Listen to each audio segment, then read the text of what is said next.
Justin Trudeau holds a press conference to give out more of your taxpayer monies for nothing more than lining the pockets of government entities. Let's get into it.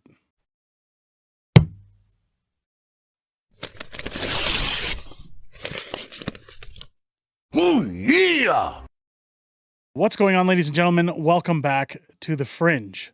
Justin Trudeau has been the subject of just about every video this week while he's been making his rounds around the country to promote and prop up his new government bill, whether it be for kids' lunch programs at school, but also housing. He's been talking a lot about housing affordability, housing being built. And again, when we talk about Sean Fraser, we have documented video showing that Sean Fraser has openly admitted that, well, the money that goes to these programs really does nothing more than provide photo ops.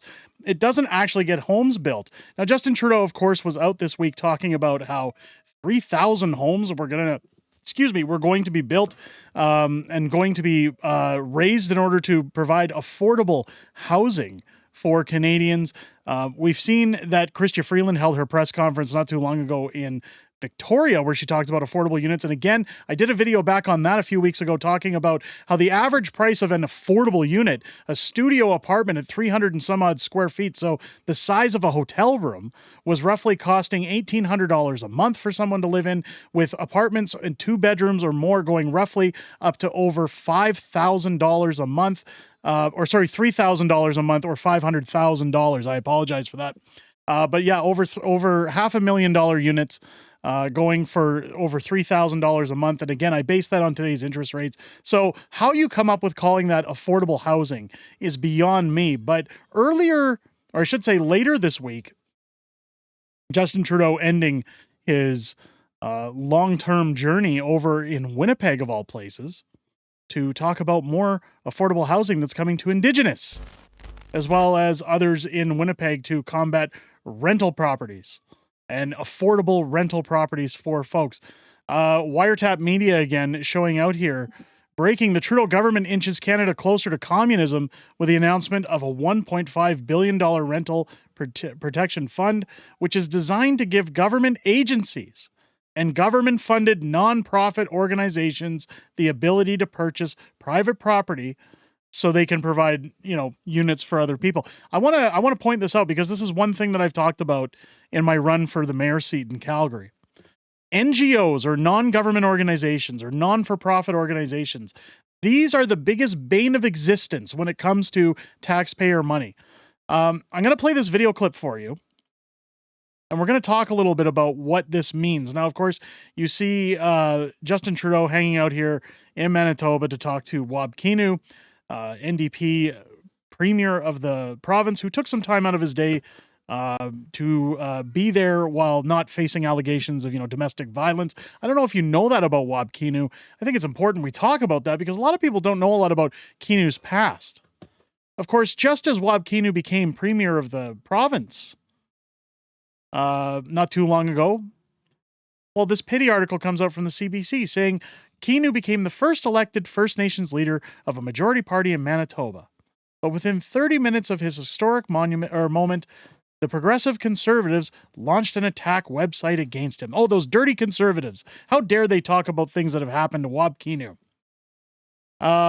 wabon.ca has screen grabs of past misogynistic, homophobic tweets. What does that sound like to you? Does that sound like liberal rhetoric? They were sent far back as 2009, a summary of past charges of domestic assault and links to news stories and opinion columns that are critical of the rookie politician. On Sunday, the website also held a Winnipeg Free Press article in which the family of the woman at the center of those 14-year-old domestic assault allegations spoke out with new details. Tara Hart's mother and sister alleged that when Kinew and Hart were living together in 2003, an argument between the young couple turned violent. They allege Hart tried to leave the couple's downtown apartment and Kinew threw her across the room, causing rug burns on her arms and legs. They also allege that Kinew grabbed Hart by her hair and dragged her down a hallway, allegedly. Hart told the Canadian Press on Thursday that her rug burns incident prompted her to end her 2-year relationship, move out, and contact the RCMP to file a complaint. Court records show Keno was charged in June 2003 with 2 accounts of assault on Hart. In 2004, the Crown stayed the charges. The court record provides no explanation for why the charges were stayed. The family called for Keno to apologize. Keno denied the allegations. When asked on Monday if he still denied the specifics about the family and what they alleged, he said yes. I feel a lot of compassion for this family. Well, if they were lying, why would you feel compassion? I knew them well at one time in my life, and it's clear that I hurt them. And I accept responsibility for the fact that I was not a good person for a time in my early 20s, and this has left issues that are unresolved with them. Well, that kind of sounds like you're admitting fault, aren't you? It does to me when he says I was not a good person for any time in my 20s and left issues unresolved. He said he's always answered questions about his past with honesty, but added digging up his past is causing Hart's family pain. The only reason this is coming out now is because I decided to put my name on the ballot, and because that was my decision. I accept responsibility for the hurt that is causing them, and I apologize, he says. It was a step further for him in seeking redemption for his past actions. I mean, this is insane. It's I don't know what to make of it. I'm sorry. I don't mean to freeze on that, but it's just, it's any wonder to me that a man can use so much word salad, come forward and just sweep it under the rug like that and say, well, I've caused them pain, but I didn't do it. I didn't do it. Anyway, let's get back to what really matters here. Justin Trudeau's NGO spending, because I just wanted to, anybody who doesn't live in Manitoba needs to know that about Wab Kinew. These are the kind of people that keep company with guys like Justin Trudeau. Let's listen to what Trudeau has to say, and then we're going to talk about why this is bad. People are being priced out of their communities, and that's not okay. So we have to help nonprofits and community partners acquire units and preserve rents at a stable level. That's why we're here to announce the $1.5 billion Canada Rental Protection Fund.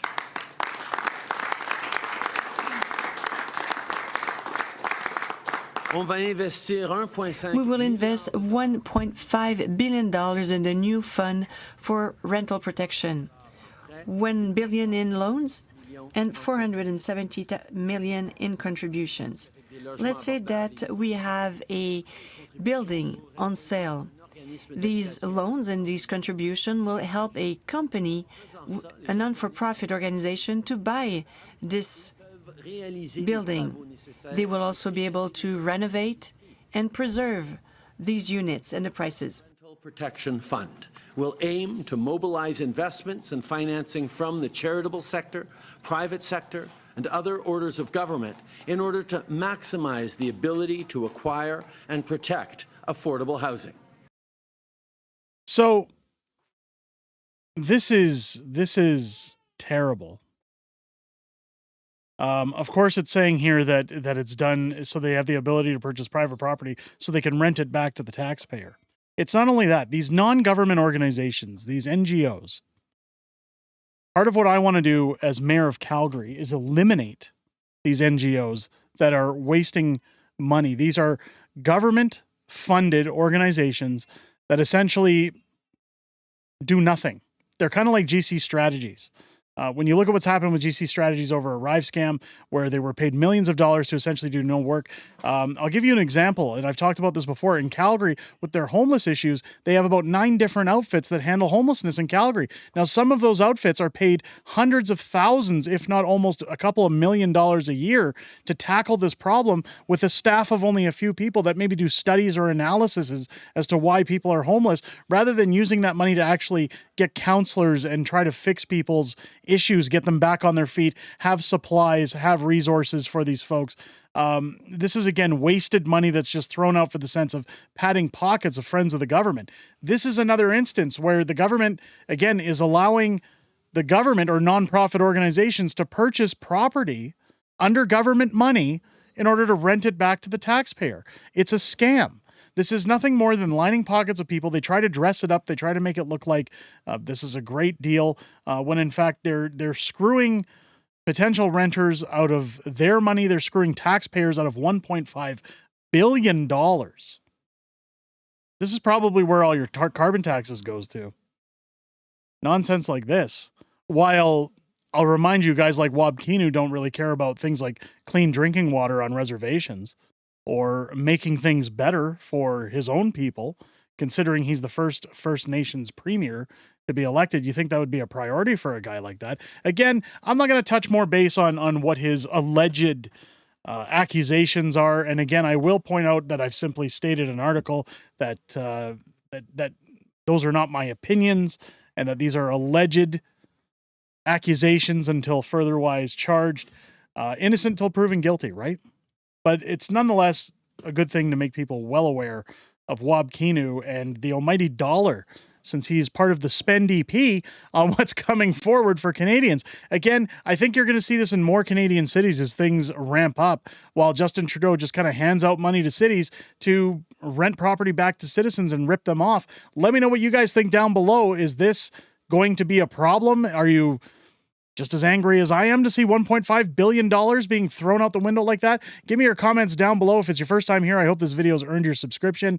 While you're hitting that button, make sure to turn on your bell for notifications. Join us live every Friday here on the channel for Friday Night Fringe at 6 p.m. Pacific, 8 p.m. Central, where we go over everything that's happened in the past week, everything coming up in the week ahead.